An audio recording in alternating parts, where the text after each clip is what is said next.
like the molecules with the elements on the same side have a higher drag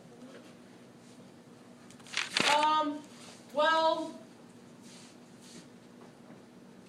we have to think about what gets canceled, right? So that molecule, we're really comparing this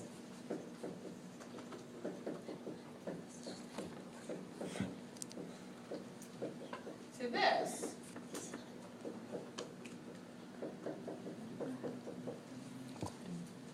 Right? So the fact that they're both here on the top portion versus here, where we get them across the molecule, right? Across the molecule are basically canceling each other out.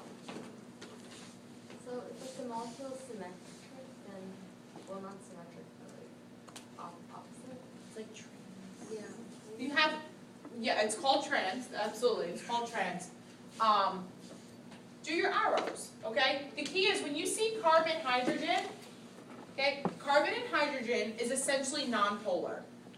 Okay, so technically if you look at the electronegativity difference, there is a tiny bit, but it's so small that we call it essentially nonpolar. So if you see carbon and hydrogen, ignore it, it's nonpolar, okay? So really what we're looking at is arrow, arrow. One's pulling this way, one's pulling this way. So is there really a net pull? No, they're pulling the opposite way, right? But what about this one? One's pulling this way, one's pulling this way, right? So if we were to add those arrows, what's the overall? Up. Upwards, right? So we're really doing the same thing as we were doing with the smaller molecules. Just the key is that you don't even need to look at these carbon and hydrogens. So it kind of, knowing that, it uncomplicates it. Okay? Yeah. Why are the arrows going out? Aren't they going towards the narrow? Oh wait, yeah, never mind. Yes. For 19, like, how do you know, like, which one's bigger if it's, like, not on the chart? Okay, so that's really a good question, but it really has to do with who's more electronegative, right? Bigger dipole moment. So, because these look like this, right? So, the difference that's occurring here, right, has to do with the difference between oxygen and hydrogen. Well, the difference between oxygen and hydrogen, what's the difference compared to the difference between sulfur and hydrogen? Sulfur and hydrogen has a smaller difference than oxygen and hydrogen, right? Selenium and hydrogen has even a smaller difference. Tellurium and hydrogen has a smaller difference because as we go down, we're getting less electronegative. Right? Yeah. So, since we're getting less electronegative, that difference is getting smaller, therefore we're really getting less polar. Okay. So that's really what it wanted you to do. Look at the chart, see the trend with those two, and then, you know, go off of that trend. Okay.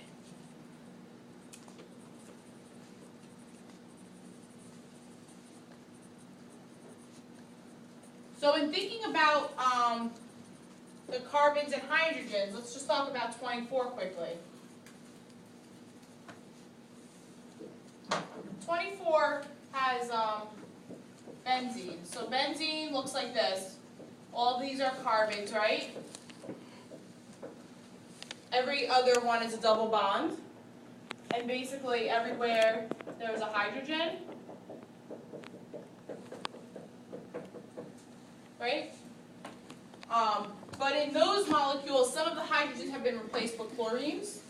And so when we draw them,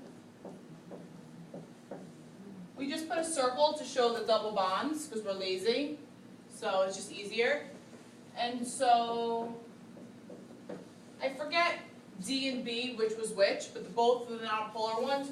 One looked like this, and one looked like this.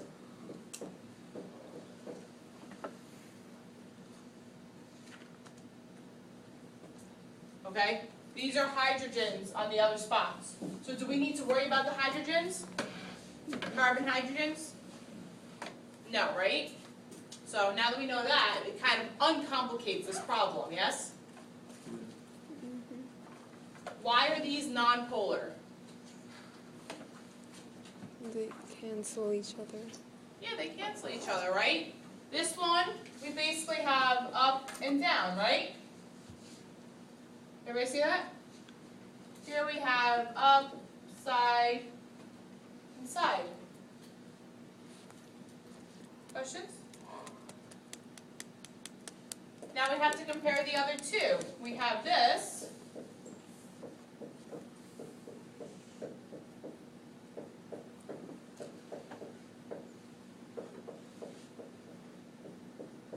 And that. Are these polar or non-polar? Polar. Okay, which is more polar? The, This one? yeah. Why? Yeah, it's gonna give a bigger arrow, right? Isn't this one kind of counteracting a little bit? Like up, down. These two kind of counteract each other. So this one's just giving a little bit. Where this one we have this, this, and this kind of all pulling. Any questions?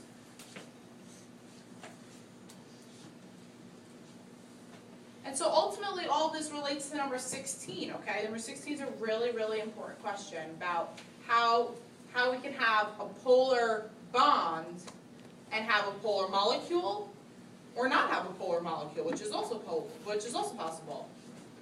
Kavita, you got a question? When you have like a molecule, it's only polar to the side. Yes. But a bond is polar if the electron density is different. Right. So, or the electronegativities is different. Oh. Yeah.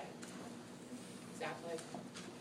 And number 22, why is CS not enough like this? Okay, so if we were to draw the Lewis-Dot structure, it would look like this, right?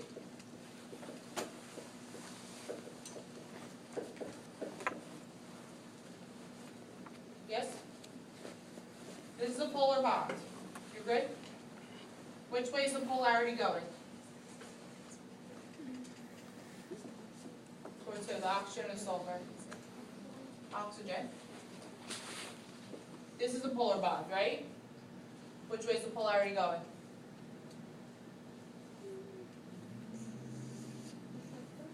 Okay. Which do you think is a more polar bond? This one or this one?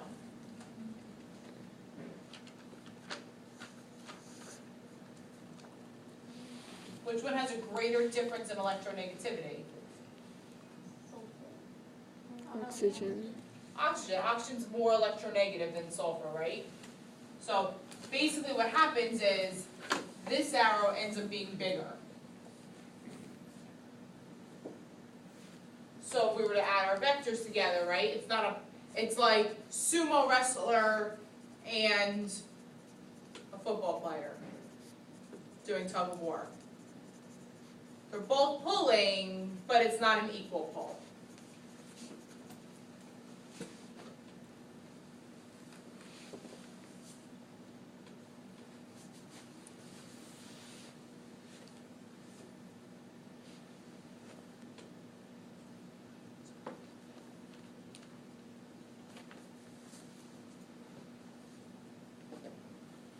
Other questions?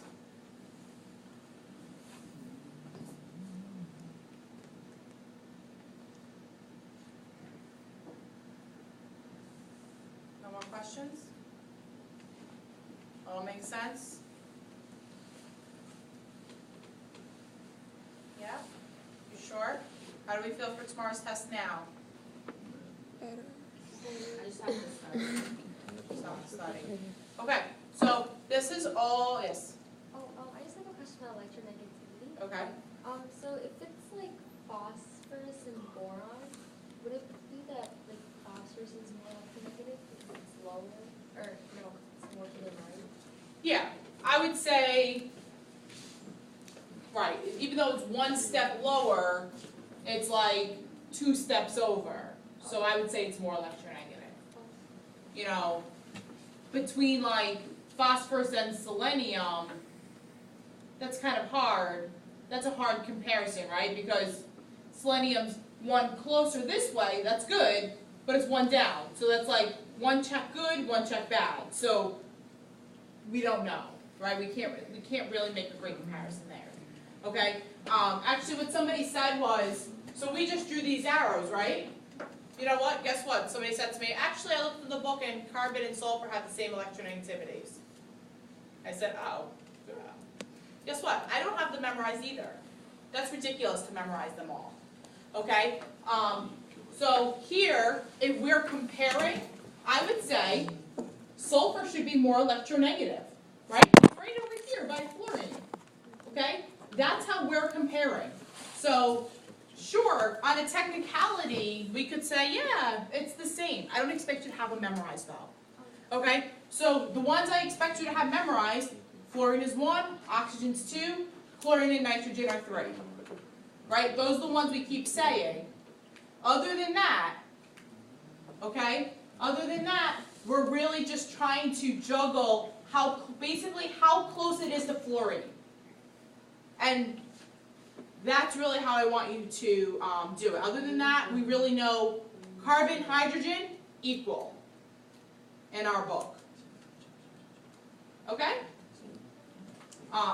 What it says on the table in the book, I don't really care. I don't expect you to memorize it. We're just using the table, okay, to make some approximations.